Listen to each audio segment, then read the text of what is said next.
Hello friends, स्वागत है आपका मेरे इस वीडियो में। दोस्तों आज जो है हम चैप्टर नंबर 2 करने जा रहे हैं, यूनिट्स एंड मेजरमेंट्स। ठीक है दोस्तों, ये होता है क्या है, इसके बारे में जो भी क्वेश्चंस है, जो भी फॉर्मूलाज है, वो आज हम इस पूरे वीडियोस में डिस्कस करने वाले हैं, जो कि क्विक रिवीजन होने वाला है। ठीक है दोस्तों, तो आप इसी को वीडियो को पूरे अंत तक जरूर देखें। ठीक है दोस्तों, तो पहले यहाँ पर ये लाइन में लिखी गई है कि ठीक है दोस्तों, कि जो पहले के लोग थे वो किस तरह इस्तेमाल करते थे किसी भी चीज़ को मेज़र करने के लिए। ठीक है, तो फुट स्पैम, फुट विड्थ, ठीक है, तो इन सब का ये यूज़ करते थे पहले ज़माने में, जो कि क्या है, एक ओल्ड मेजरमेंट मेथड है। ठीक है दोस्तों, ठीक है। अब हम जो कि बिगर यूनिट्स है, ठीक है दोस्तों, अब जो कि अब टेक्नोलॉजी आ गई है, एडवांस हो चुके हैं हम। ठीक है दोस्तों, तो उसके बाद से यूनिट जो वो चेंज हो चुकी है। ठीक है दोस्तों, तो सबसे बिगर यूनिट जो है वो कि एस्ट्रोनॉमिकल यूनिट, जो कि हम एयू से डिनोट करते हैं। इसका मतलब है कि डिस्टेंस है अर्थ से लेके सन तक का। ठीक है दोस्तों, जिसे हम एस्ट्रोनॉमिकल यूनिट कहते हैं। ठीक है दोस्तों, और अर्थ से लेके सन तक का डिस्टेंस जो होता है वो 1.496 इंटू 10⁻11 मीटर का है। ठीक है दोस्तों, देन दूसरी जो हमारी बड़ी यूनिट है वो है हमारी लाइट ईयर। ठीक है दोस्तों, जो कि लाइट ईयर जो कि बहुत ही ज़्यादा है। ठीक है, it is a distance travel by a light in a vacuum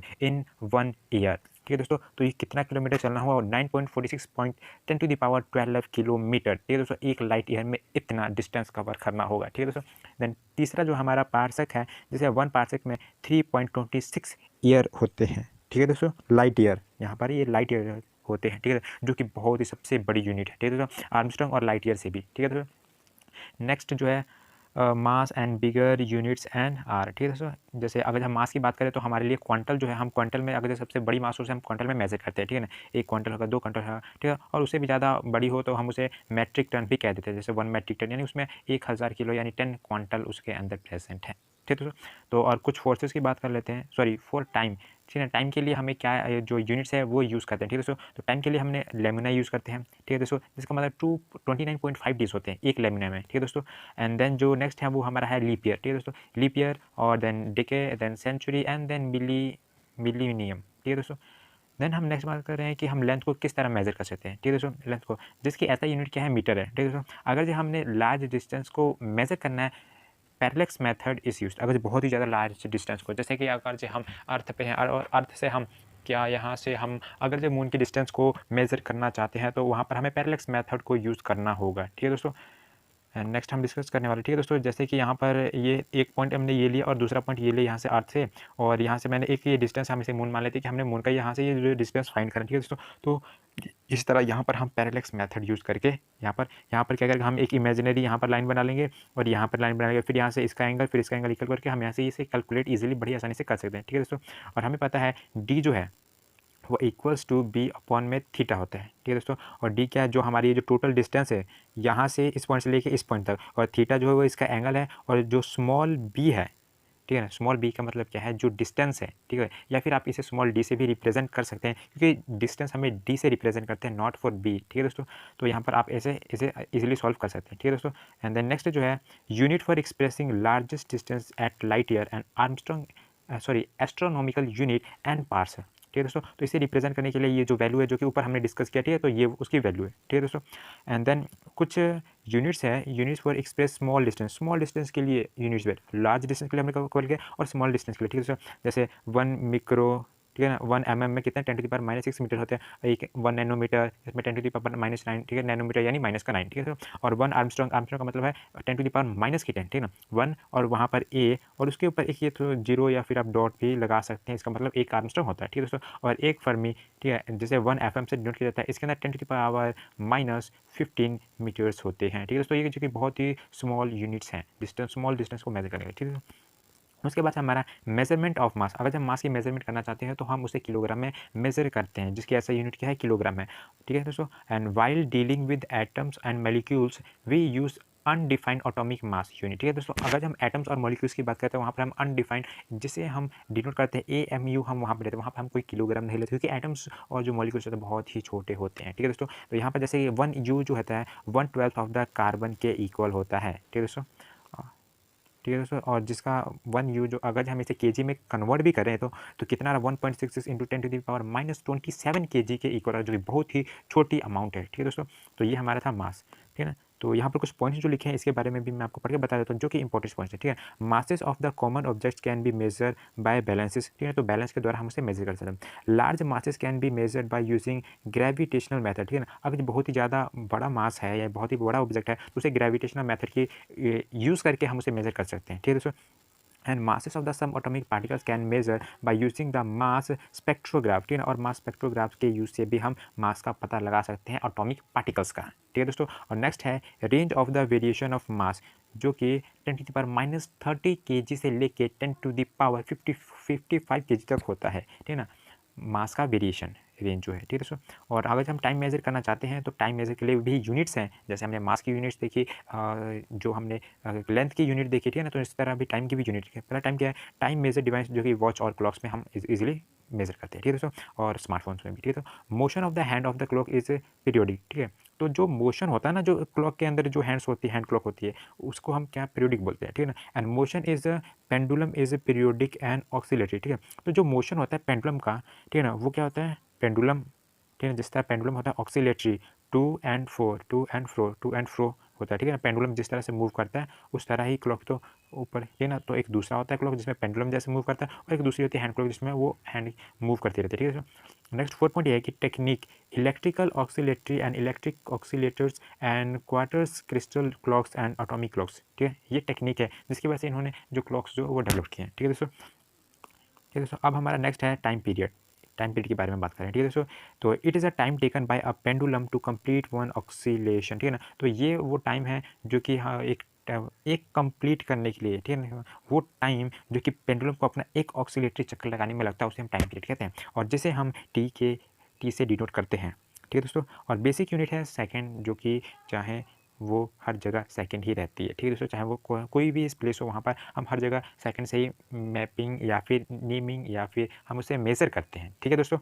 चाहे वो पहले ज़माने में क्या होता था कि जो डिस्टेंस है वो अलग अलग, कहीं जगह फुट में मापते थे, कहीं जगह किसी और अलग अलग डिस्टेंस में मापते थे, लेकिन टाइम तो हमेशा सेकंड में रहा है, तो वहाँ पर सभी जगह सेकंड है। लेकिन जो लेंथ है वो पहले हमें बात कर चुके हैं, जो कि ऊपर मैंने बताया कि किस तरह से पहले के ज़माने के लोग मेजर करते थे, ठीक है दोस्तों। नेक्स्ट अब हम मूव करते हैं अपने नेक्स्ट टॉपिक, जो कि टाइप ऑफ एरर, कितने तरह के एरर्स होते हैं, ठीक है ना। तो पहला है सिस्टमेटिक एरर, ठीक है दोस्तों, rise due to the fluid instruments, ठीक है। तो फ्लूटली इंस्ट्रूमेंट्स की वजह से कुछ एरर्स आ जाते हैं, arise due to the imperfect expression produce, और तीसरा जो है arise due to the individual carelessness, ठीक है। दस हमारा नेक्स्ट जो वो रैंडम एरर भी हो सकता है, ठीक है। तो rise due to the random and unpredictable fluctuation of the experimental condition. Next है हमारा लीस्ट काउंट एरर, ठीक है दोस्तों। लीस्ट काउंट एरर जिसे हम LCE से भी नोट करते हैं, ठीक है दोस्तों। और ये जो है हम किसी अगर जो बहुत ही शॉर्ट ऑब्जेक्ट है उसको जो मेजर करते हैं, तो जो कि लीस्ट काउंट एरर जो कि कॉमनली मिलता है, ठीक है दोस्तों। Associated with the resolution of the instrument, ठीक है, associated with the resolution of the instrument. The next है हमारा पर्सनल एरर, ठीक है दोस्तों, arise due to the fault of the observation in taking reading lack to the proper setting of the apparatus etcetera, ठीक है दोस्तों। और कई बार हमारी खुद की पर्सनल एरर भी हो सकता है, जैसे कि हम कई बार मेजरमेंट अच्छे से नहीं पकड़ पाते हैं और प्रॉपर से सेटिंग उसकी नहीं कर पाते, जिसकी वजह से कई हमारा खुद का पर्सनल एरर भी हो जाता है, ठीक है दोस्तों। देन वेस्ट टू एक्सप्रेस, ठीक है फ्रेंड्स। तो अब जो हमारा नेक्स्ट टॉपिक है वो हम करने वाले हैं कि ways of expressing error, error को हम कैसे एक्सप्रेस करें। पहला है हमारा एब्सोल्यूट एरर, ठीक है दोस्तों। एब्सोल्यूट एरर होता क्या है, ठीक है दोस्तों, जो हमारा है जो एक्चुअल हमने एरर, जो हमारा एक्चुअल डेटा है, जैसे कि हमारे पास 9 पॉइंट, हमारे पास 9 आना चाहिए, ठीक है दोस्तों। मैंने किसी भी चीज़ को मेजर करना 9 आना चाहिए, लेकिन मैंने मेजर किया तो मेरे पास क्या आया 8.9, और फिर मैंने मेजर किया तो 8.8, कुछ इस तरह का आ रहा है, ठीक है दोस्तों। तो हमने क्या करना है, इसका डिफरेंस निकाल लेना है, ठीक है दोस्तों। इसका क्या करना है, 9 में से 8.9 जो है माइनस करना है, या फिर 8.8 जितना भी आपका आ रहा है मेजर करके उसे माइनस कर 0.01, ठीक है दोस्तों। और उसी तरह रिलेटिव एरर क्या होता है, ये रेशियो में होता है, ठीक है दोस्तों। ये रेशियो में होता है mean absolute error to the value of the quantity being measure, जिससे हम मेजर करते हैं, ठीक है। तो ये रेशियो में होता है, पहली बात ये ध्यान रखना है, ठीक है दोस्तों। और नेक्स्ट है हम रिलेटिव एरर कैसे निकाल सकते हैं, ठीक है ना। तो मैंने क्या किया, जो हमारे रिलेटिव एरर, जैसे कि हमारे पास जो मीन, हमने मीन निकालना है, सिंपल सी बात है। आपने क्या करना है, रिलेटिव एरर में उसकी मीन निकालनी है। तो आप मीन कैसे निकालते हो, total observation divide the observation, ठीक है दोस्तों। तो ये अपने क्या डेल्टा एक्स इंटू में डेल्टा एक्स मीन निकाल लेना है आपने इसका, ठीक है दोस्तों। देन फिर क्या करना है, तो यहाँ से आपका रिलेटिव एरर निकल जाएगा। उसके बाद आपने क्या करना है, जब परसेंटेज एरर निकालना है तो उसके साथ आपने क्या करना, 100 से मल्टीप्लाई सिंपली आपने कर देना है, ठीक है दोस्तों। किसी भी चीज़ को अगर जब हमने परसेंटेज में कैलकुलेट करना होता है तो हम 100 के साथ मल्टीप्लाई या फिर डिवाइड अक्सर हम करते हैं, ठीक है दोस्तों। नेक्स्ट हमारा टॉपिक है कि भाई सिग्निफिकेंट फिगर्स, ठीक है ना। सिग्निफिकेंट फिगर्स के कुछ रूल्स हैं, उन्हें पढ़ना बहुत ही जरूरी है, तभी आप सिग्निफिकेंट फिगर्स को ईजिली समझ पाएंगे, ठीक है दोस्तों। होते क्या, ठीक है। पहली बात है कि ऑल नॉन जीरो डिजिट्स, मतलब जो कि जीरो को छोड़ के बाकी जितने भी डिजिट हैं वो हमारे सिग्निफिकेंट फिगर्स होते हैं। दूसरी बात, all zero between 2 non zero digits are significant. ठीक है, तो मैंने कहा कि जितने भी जीरो होंगे, जैसे अब मेरे पास यहाँ पे 2002, ठीक है, तो यहाँ पर क्या है, दो नॉन जीरो क्या 2 है, और इसके बीच में अगर जीरो होगा तो ये भी सिग्निफिकेंट फिगर होगा। ठीक है दोस्तों, द नेक्स्ट हमारा कि zero preceding the first non zero digits are not significant figure. ठीक है, तो यहाँ पर ये कहना चाहता है कि अगर जो मेरे पास देखो यहाँ पे 1.0003 है, ठीक है दोस्तों, तो यहाँ के ये जो जीरो ये काउंट नहीं होंगे, ये रूल है। ठीक है दोस्तों, कि ये काउंट नहीं होने वाला है, और इसका सिग्निफिकेंट फिगर कितना आ जाएगा, सिर्फ 1 आएगा। ठीक है दोस्तों, नेक्स्ट जो रूल है क्या है कि zero at the end of the right of the number are significant and provided they are not the right side of the decimal place। ठीक है दोस्तों, अगर ये यहाँ पे देखो, अब मैंने क्या किया 3.0000 लगाया, तो यहाँ पर ये जीरो भी काउंट है, क्योंकि ये जो हमारा सिग्निफिकेंट फिगर उसके हमारे क्या राइट साइड में, इसलिए राइट साइड वाले को हमने काउंट करना होता है। ठीक है दोस्तों, the next rule है if the number is less than 1 then the zero on the right side of the decimal and the left side of the point of the first non zero digits are not significant। अगर जो उसकी value zero से कम हो, मैंने कहा कि तो मैंने क्या कहा था 3.00 का था, मतलब एक से तो बड़ा था वो, लेकिन जैसे ही वैल्यू जीरो से यानी एक से कम होगी, तब हमने क्या करना है कि जो लेफ्ट हैंड साइड है वो राइट हैंड साइड है वो जीरो काउंट नहीं होने वाली। ठीक है दोस्तों, जैसे कि एग्जाम्पल दे रखा है यहाँ पर 0.0013, यहाँ पर क्या होगा, सिर्फ 1 और 3 ही काउंट होगा, और बाकी ये जो राइट हैंड साइड के जीरो है ये काउंट नहीं होने वाले। ठीक है दोस्तों, नेक्स्ट हमारा rule for arithmetic operation with significant figures. ठीक है ना, अर्थमेटिक ऑपरेशन में सिग्निफिकेंट फिगर्स के द्वारा। ठीक है, पहला है कि एडिशन और सब्सट्रैक्ट करना, जो कि हम पिछले ही क्लास में या फिर हम जो प्रीवियस क्लास में हम ये सब कर चुके हैं। ठीक है दोस्तों, लेकिन थोड़ा सा यहाँ पर आपको एक बार फिर रिवाइज करवा देते हैं। ठीक है दोस्तों, the result cannot have more digits to the right of the decimal place इधर द ओरिजिनल नंबर। ठीक है दोस्तों, एंड मल्टीप्लिकेशन और डिवीजन हो रहता है, जो फाइनल रिजल्ट है retain a many significant figures as they are the measure with the least significant figure. ठीक है दोस्तों, और हम जब हम डिविजिबल करते हैं तो कई बार 3.999999, ठीक है, तो इस तरीके से जो हमारे जो इनफाइनाइट तक चलते रहते हैं। ठीक है दोस्तों, और हम तो सिर्फ 3.9.3.99 या फिर समथिंग 2 या 3 से मैक्सिमम हम डिजिट्स लेते हैं। ठीक है दोस्तों, कैलकुलेट करने के लिए, ताकि कैलकुलेशन ईजी हो सके। ठीक है दोस्तों, इसीलिए हम लेते हैं। देन नेक्स्ट है rule for rounding off the uncertain digit. ठीक है, तो यहाँ पर कुछ रूल है जो कि ये भी हम प्रीवियस अपनी क्लासों में, अपने जूनियर क्लासेस में हम ये कर चुके हैं कि कैसे हम राउंड ऑफ करें। ठीक है दोस्तों, फिर भी एक कुछ पॉइंट्स है वो मैं आपको समझा देता हूँ कि होते क्या। If the right most digits if the remove is more than 5 then the preceding number is increase by 1। ठीक है दोस्तों, सिंपली ये बात करें, हम तो कर चुके हैं, फिर भी आपको एक बार रिवाइज करना देखिए। अगर से यहाँ पर क्या है, अगर 0.5 है तो यहाँ पर आप इसको एक्सटेंड नहीं कर सकते। ठीक है दोस्तों, लेकिन अगर यहाँ पर 0.55 आ जाता है, ठीक है, तो यहाँ पर आप इसे राउंड ऑफ करके 1 लिख सकते थे। ठीक है दोस्तों, अगर जो 5 से मोर देन है तो हमने क्या करना, अगर 0.5 है, अगर जो 5 से मोर देन है 8 7, तो यहाँ पर है तो मैं यहाँ पे 0.5 और 8 लिख सकता हूँ, या फिर 7। ठीक है, तो एक डिजिट में ऐड करके लिखूँगा। ठीक है, क्योंकि ओवरऑल हमने करना। If the right most digit is remove is less than 5 then the preceding number is not change. ठीक है, अगर जो राइट मोस्ट प्लेस पे अगर जो 5 से कम है, यानी जैसे देखो हमारे पास 0.4 है, तो मैं इसे राउंड ऑफ नहीं कर सकता। ठीक है दोस्तों, ये इनका रूल है। ठीक है दोस्तों, 0.45 हो गया, ठीक है दोस्तों, मैं इसे राउंड ऑफ यहाँ से ये राउंड ऑफ कर सकता हूँ, क्योंकि ये 5 है, लेकिन 5 से हमें ज़्यादा चाहिए। ठीक है ना, 5 से ज़्यादा हो तभी हमने करना है, 5 के बाद हमने नहीं करना है राउंड ऑफ। ठीक है दोस्तों, तो ये कुछ रूल्स है जो कि फिर से दोबारा मैंने रिकॉल करा दिया आपको। ठीक है दोस्तों, और कुछ यूनिट्स है।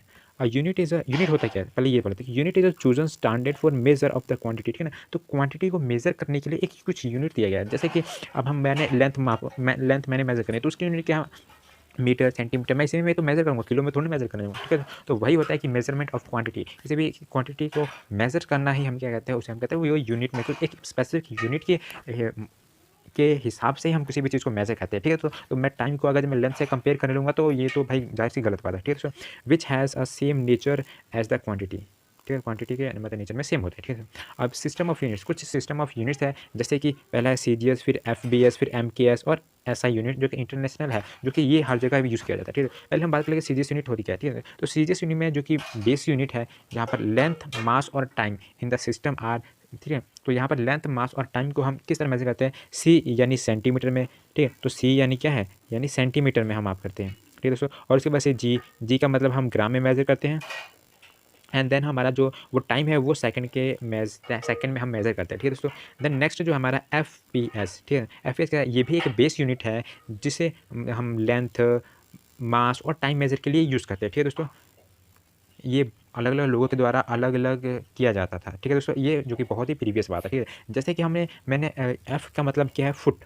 ठीक है दोस्तों, और पी का मतलब है पाउंड और एस का मतलब क्या है सेकंड। ठीक है दोस्तों, तो जो टाइम जो वो सेकंड तो हर जगह रहा, लेकिन यहाँ पर हमने देखा कि यहाँ पे सीरीज में सेंटीमीटर था, लेंथ मापा रहे थे सेंटीमीटर में, लेकिन यहाँ पर फुट में मापा जाता है। ठीक है दोस्तों, आपने इंडिया में भी देखा होगा बहुत जगह, कई लोग मतलब फुट में ही अक्सर ज़्यादातर लोग जो तो वो मापते हैं किसी भी चीज़ को। ठीक है दोस्तों, कि इतना फुट है, 5 फुट है, 4 फुट है, जैसे कि हमारी हाइट भी फुट में ही मापी जाती है। ठीक है दोस्तों, और जो यहाँ पर हमने क्या ग्राम में मेजर कर रहे थे किसी भी ऑब्जेक्ट का वेट, लेकिन यहाँ पर क्या होता है, यहाँ पर पाउंड में मेजर करा जा रहा था, और सेकंड को वहाँ पर भी सेकंड था। और दूसरा हमारा एम के एस जो कि ये भी एक बेस यूनिट है, जैसे हम मीटर, किलोमीटर और सेकंड मेजर करने, सॉरी किलोग्राम मेजर करने के लिए यूज़ करते हैं। ठीक है, तो एम का मतलब है मीटर और के का मतलब है किलोग्राम एंड एस का मतलब है कि सेकंड। ठीक है दोस्तों, तो हमने देखा कि सेकंड जो हर जगह सेम है, मतलब टाइम तो थोड़ी ना चेंज होने वाला है, बस उनका मेजर करने का तरीका जो है, जो कि लेंथ को और वेट को, वो अलग था। ठीक है दोस्तों, जैसे हम एम सिस्टम कहते हैं। फिर उसके बाद से क्या हुआ कि एक अब सब तो अपने अपने अलग जैसे माप रहे थे कि भाई हमने लेंथ ले लिया, हमने लेंथ को मेजर करना है तो हम ग्राम में, सॉरी सेंटीमीटर में मेजर करेंगे, कोई बोल रहा है हम लेंथ को मीटर में मेजर करेंगे, कोई बोल रहा है हम लेंथ को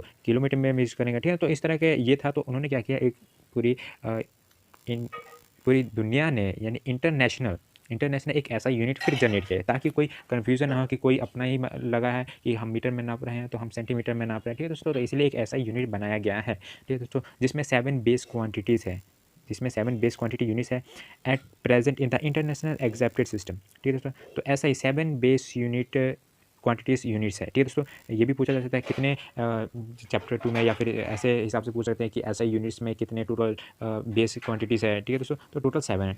तो अब एक एक करके जानते हैं, लेंथ, मास, टाइम, इलेक्ट्रिक करंट, ठीक है, थर्मोडायनेमिक टेम्परेचर और एटम ऑफ द सब्सटेंस और लुमिनस इंटेंसिटी। ठीक है, तो ये हमारे पास टोटल 7 यूनिट्स है, बेस यूनिट्स है। ठीक है दोस्तों, अब लेंथ को हम, फिर उन्होंने क्या कहा कि हमने लेंथ को मीटर में मेजर करना है। ऐसा ही यूनिट, सॉरी इंटरनेशनल यूनिट जो बनाया है, इन्होंने कहा कि हम लेंथ को मीटर में ही माप करेंगे। अगर जो कोई भी मास है ऑब्जेक्ट का, उसको हम केजी में मेजर करेंगे। और टाइम तो हर जगह सेम था, चाहे वो एम के एस था, पी के एस था, ठीक है ना, तो वहाँ पर वो सब जगह सेम था टाइम। और फिर यहाँ पे इलेक्ट्रिक करंट जो है उसे हम एम्पियर में मेजर करेंगे एस इंटरनेशनल। ठीक है दोस्तों, तो इंटरनेशनल सिस्टम ऑफ यूनिट्स ने ये बनाया है कि हम इसको इसी में ही मेजर करेंगे, चाहे वो किसी भी कंट्री और देश का हो। ठीक है, और थर्मोडायनेमिक्स टेम्परेचर जिसे हम केल्विन यानी के से रिप्रेजेंट करते हैं, उसको केल्विन में हम मेजर करेंगे। और जो अमाउंट ऑफ सब्सटेंस उसके अंदर प्रेजेंट है उसे हम मोल से रिप्रेजेंट करेंगे, और मतलब मोल में मेजर या फिर एक्सप्रेस करेंगे। और लुमिनस इंटेंसिटी जो जैसे हम कैंडेला यानी CD से रिप्रेजेंट करते हैं, उसमें हम मेजर करेंगे। ठीक है, तो ऐसा ही बेस क्वांटिटीज़ यूनिट्स ये कहती हैं, जो कि 7 बेस क्वांटिटीज है। ठीक है,